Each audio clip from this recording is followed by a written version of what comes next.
Cher papa, c'est moi, ta fille Binetta, qui t'écris une lettre. Oui, c'est mon écriture, ça te surprendra peut-être. J'espère que tu vas bien, que maman va bien, que la famille va bien. Moi ici, ça va un peu. Je me débrouille. Je manque de rien. Tu peux être fier de ta fille maintenant, je sais lire. Je suis la première fille de la famille qui apprend à écrire. Ça n'a pas été facile, je peux dire que j'ai souffert, mais pour aller à l'école, j'étais prête à tout faire. Quand le projet d'alphabétisation a été proposé, je voulais m'inscrire, mais ma tante s'y est opposée. Selon elle, savoir lire ne servait à rien pour une fille du village, sauf pour créer des problèmes à son mari et négliger son ménage. J'ai commencé à me rendre aux cours en secret. La journée, je travaillais et la nuit, je révisais. J'ai appris les lettres, les sons, les syllabes et les mots. Je dormais quelques heures et je me levais tôt. Lire, c'est comme un miracle. C'est comme ouvrir une fenêtre. Papa, c'est formidable ce que racontent les lettres. Ces petits traits sur la page qui avant ne voulaient rien dire, soudain s'unissent pour te faire pleurer ou te faire rire. Pour écrire, j'ai dû apprendre à dompter le crayon. J'ai fait beaucoup d'efforts pour gagner en précision. Aujourd'hui, je sais former toutes les lettres de l'alphabet. Ça m'a pris des mois pour maîtriser tous leurs traits. Mais mon plus grand combat a été intérieur. Ma plus grande lutte, celle de vaincre mes peurs. Croire en moi, en ma valeur et faire taire mes doutes. Aller à contre-courant et oser tracer ma route. Parfois, les autres sont jaloux que je sache écrire et lire. Ils me traitent d'orgueilleuse et ils cherchent à me nuire. Ils disent que j'ai changé, que je manque de respect. Pour eux, une bonne femme est une femme qui se tait.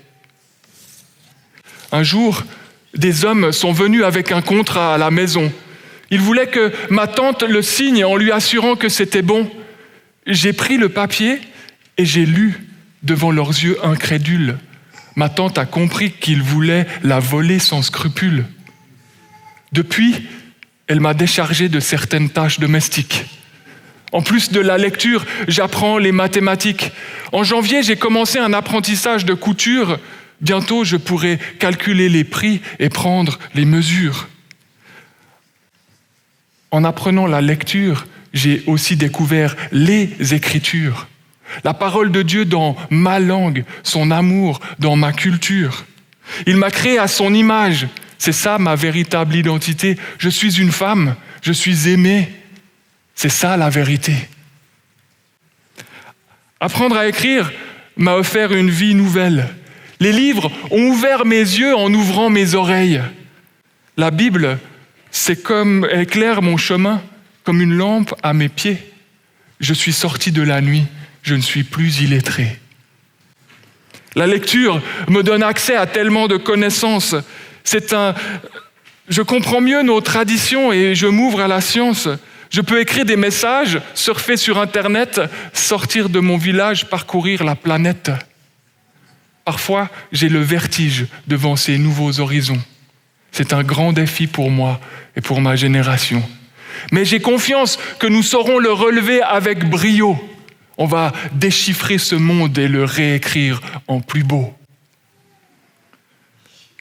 J'apprends à écrire à ma jeune sœur. Elle sait déjà A, B et C. Papa, j'aimerais que toutes les filles soient alphabétisées. Je veux être institutrice, bâtir une école, ouvrir des bibliothèques, jusqu'à ce qu'elles sachent tout lire de A à Z en passant par Y. Papa, j'ai besoin de tes encouragements et de tes prières pour étendre mes ailes et m'élancer sans perdre mes repères. Salut maman, Mamadou, les amis et toute la famille. Que Dieu te protège. Signé Binetta, la première fille.